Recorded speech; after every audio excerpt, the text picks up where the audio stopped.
social and political commentary from a Christian male perspective. How you feeling today? Feeling good. Old Jason House. Jason House is in the building. All right, we got Jason House and Regina Waldrop interview. They're going to be discussing quite a bit here. And of course, we know Jason is the newly elected Democratic primary candidate for mayor of Dalton. He's going to be talking here about how excited he is, how he has not heard back from Tiffany Henyard as of yet. He's going to be talking about a lot of his priorities, day one type of priorities, like opening up Village Hall and streamlining business licensing process so more businesses can get into the village, as well as improving code enforcement. He's going to be talking a lot about some of the struggles that they've had and the issues that they have as trustees.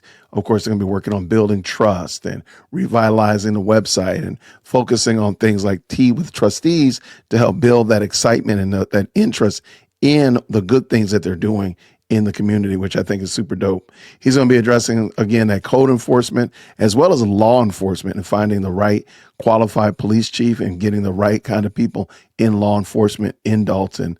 And despite, of course, he's going to be talking about all the spotlight, the negative spotlight that's been on Dalton. He is going to remain optimistic. He's very upbeat, if you will. He's vowing to restore the good governance and the good name that Dalton might have had in the past, as well as become a model community. So let's go ahead and hear from Mr. Jason House. Let's jump up in here and check out what he's got to say. Let's go, Mr. House. Let's go. Back it on up a little taste. Let's go, Mr. House. Let's go. Feeling excited. I think the residents spoke. We are here to make a change, and now it's time to move forward. Have you heard from Tiffany? Has she conceded? Has she said she accepts the results to you yet? I have not heard anything from former Mayor Henyard, so right now I just think we have to focus on the village. That's what we've been doing and we're going to continue to do.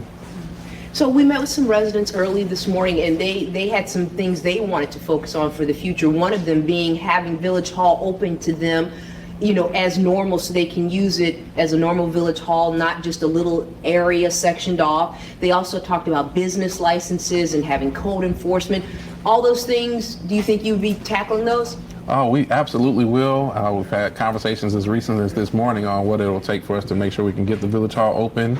In terms of business license, the board has already taken steps to issue business license within the past 3 months. So that's something that we've already tackled when we talked about changing the narrative and taking us in a new direction. We've already put things in place that are going to make us a better community. We've issued over 23 business licenses. We have ordinances that'll allow us to do the liquor licenses so we can stop all these senseless lawsuits. When you look back over the past couple of years, what's been the most challenging for you?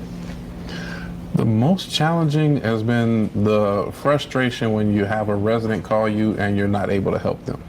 Because residents they elect us for us to be able to have services, give them what they've looked for. And with the divisive nature of the last administration, we really couldn't have access to communicate with the employees, and they are hardworking individuals that want to help the residents, but they're given directives that don't serve the community. And as an elected official, we're trying to further that and give the employees and the residents comfort that we're going to do the right thing. That wasn't happening in the last administration. Was it hard for you to even get just any business accomplished? It seemed like, you come to the meetings, it didn't seem like you were able to get things accomplished. Was that hard for you also? Extremely difficult, and I think you're being polite by saying it seemed like. It was exactly what it looked like. However, it became important for the board that we fight for transparency and we hold the administration accountable. We really wanted to progress the community. That was the goal 4 years ago, and quickly our job shifted to being the protectors of the purse or trying to reduce the damage. And we've done that the best we can with the assistance of your network and other networks and other YouTubers. The transparency part became to the forefront. I think that we've given a good education, although one that we didn't want to the public, and how politics or the importance of transparency in politics, how government operates. And now we're ready to take that to the next level and really show that Dalton is about service. And that's what I heard a lot yesterday, doing some exit polling. A lot of voters were talking about transparency. Transparency kept coming up, transparency. How do you give them that moving forward? We've already started that as well. We already revitalized our website. We've posted a lot of information on the website, and that helps us from two standpoints. One, of course, the residents can have it right at their fingertips, which makes it really, really convenient. The second part is it reduces the number of FOIAs that comes in, which reduces the work on the staff, and they can focus on more critical things. I hate to go back to the meetings, but in some of the meetings, sometimes there would be bickering. You tended to stay away from all of that. Would that be true? I tried my hardest. Yeah, every once in a while, I mean, there's comments that are made, so I feel like we all became a part of it. I think it started with the leader and a bad agenda, or an agenda that was geared towards fighting. But I tried my hardest to stay out of that. I was trustee for 8 years, and one of the biggest complaints, even for the last 12 years, was the back and forth. So while being elected, I still had to recognize that residents don't want to see that. They don't deserve it, and try to pick the moments where things were critical to say, and if it wasn't critical to say, I wouldn't speak on it. And also making all of my comments directed at the residents and not at an individual that's trying to cause chaos. Were there at times residents, were they disrespected or treated in a way that they shouldn't have been at some of these meetings? Oh, absolutely. They were disrespected with the doors being locked.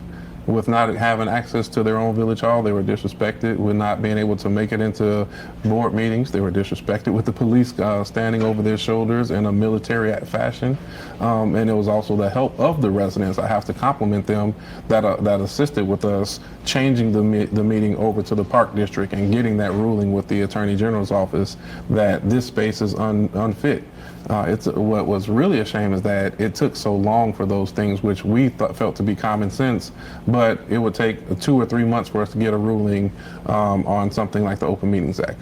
Or some of our court cases, in particular in the early days, would take years to come to a conclusion over a 5-page ordinance. But I think as the attention came more, or Dalton became more in the spotlight, judges really started to look at our case as unique and made firm decisions. I thought Judge Thaddeus Walker made some really firm decisions that were beneficial to the community, as well as Judge Cohen. And what I really liked about their rulings as of late is they would always focus on the residents, which is most important. It was not about, did the board do this or did the mayor do it? What's best for the residents? And that's how we tailored our ordinances, is to make sure that we're doing what's in the community's best interest. And that's why we got a lot of favorable decisions. You were trustee for 8 years. Yes. Was it hard for you to make the decision to become or run for mayor? It's an honor to make the decision to run for mayor. An honor that the residents felt that, on the surface, began to say, we feel that you can be the mayor. Additionally, to get that vote of confidence from my colleagues on the board that they feel I would be the person. It's humbling, it's an honor, it's a responsibility, and it's one that we don't take lightly. It's a big challenge, though. It's a huge challenge, but it's been a huge challenge for the last 4 years. Many people have seen it. It's been well documented, dealing with verbal lashings and somebody who's not telling the truth to the residents and making sure that the word gets out there. Huge challenge. So we faced a huge challenge for the last 4 years. We're up for a huge challenge, and the best thing I think over the last 4 years is the community came together. So this is not a challenge for Jason House. This is a challenge for the Board of Trustees and the community to show who we really are and come out of it. Another thing the residents we talked to earlier today said that they want to focus on, finding that right fit for a police chief. Where are we at in that process? At this moment, we do not have the ability as a trustee, because my role is still as the senior trustee. By the state statute, the mayor gets the ability to appoint a chief, and the board has the ability to confirm that. So if we have a qualified person, we would confirm it. The board has passed on the last 2 recommendations because those individuals did not have the qualifications needed, and we want to make sure we have somebody that has the proper background. If we are presented with somebody as soon as tomorrow, the board, I'm sure, would consider and move that forward. We've never done anything to hold progress. We've always made sure that we moved at the speed of thoroughness. What do you say to residents when they want to know, will they be listened to? Can you tell them that their concerns will be listened to and taken into account? Can you guarantee them that?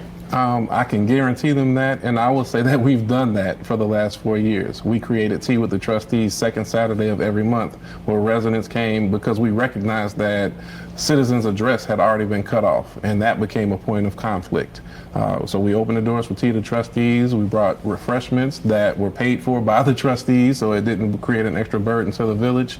And we just let them open up as kind of a town hall. We will bring guest speakers that we think will add value to them, and then we open the floor and let them ask their questions. Why does this happen? Why are these things going on? Anything they didn't understand, we were there to answer. We've been there. And so I would say the next phase is to maintain that and take it to the next level. There's another level of communications that we can do, making sure we have outreach, another level of community events. We go back to block clubs, so that way the neighbors can get out and know one another, and we can go out there and join them. Regarding Lori's investment. Okay, I wanted to say, I'm wondering if they can return back to, I think it's called public comment during the meetings. I wonder if that would help as well. But I think Tea with the Trustees seemed like a super dope idea. It doesn't take from, if I want to go to it, I'll go. I don't have to go. I can go to the board meeting. If I want to, I can go. And it's such like that. And it doesn't have to be something as arduous, multiple 2 and 3 and 4 hours long. So I can dig it. Let's go. Investigation, she said she'd given you all some things to work on, some things to consider that you could start implementing now. You've done that? We've started implementing from her first report, and I think her second report even reflected that we had already started implementing some of her originals. Can you give me 1 or 2 examples of something you've implemented? Well, one of her issues, one of the suggestions that she mentioned was on the second report was transparency. And as I mentioned before, the website has already been up, posting ordinances, posting documents. Getting the village's audited financials was another recommendation. That process is underway right now. We're 2 years behind on that, so it's going to take, I would imagine, about 6 to 7 months to get those 2 years completed. But that is well documented and underway. So we've begun implementing that, and there's many other changes that we see necessary, and those will move forward too. Can you right this ship? We will right this ship. That's our job. That's our responsibility. So absolutely. Can you get Dalton back to good government? Dalton will be excellent government, and it is an excellent community.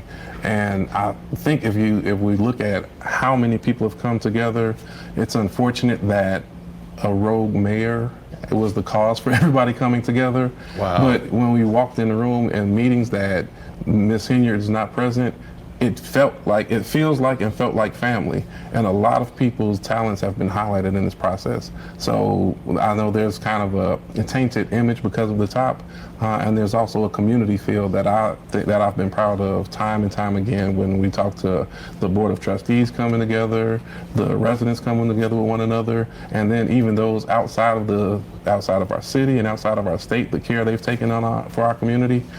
So I think there's a lot of positives to take out of it, and the next chapter is bright. My last question, are you tired of Dalton being in national headlines, national news? Would you want it to be in the news for other reasons? Because right now it's the focal point of negative. No, it should be in the headlines for other reasons. It will be in the headlines for positive reasons. I think that the spotlight that was put on it was unfortunate. In some ways, probably necessary given what we were facing. For sure. But our mandate is to turn that around, and we're going to show people what we're really made of. You said last night it's a new day for Dalton. Yes, it is. It's a very new day. A great beginnings. We're going to really just work together, be humble, and continue to push forward. That's our town. That's the town I serve. Jason, I love it. Thank you. Thank you. Shout out to Jason House. Shout out to Jason House and team Clean House. Looking forward to them not only leading Dalton into smoother, calmer harbors, but really being that light. And I think he said, hey, we can be spotlighted because of the great things we do. And think about it. Everybody knows Dalton because of the negative. As they start moving and doing things positive, that spotlight has already been there. That trail has already been blazed. So people know how to find Dalton. So hopefully that'll happen. So what do you think? Let me know what you thought about the interview. Do you think that Regina asked the right kind of questions, whatnot? Down in the comments, let me know. Thank you to everybody who's helped us work toward our goal of 50,000 subscribers by the end of April. I really appreciate you. Thank you for doing all that great YouTube stuff, liking, sharing, and subscribing, hitting the bell notification. And also check out the next video that pops up. Until next time, everybody. Grace and peace.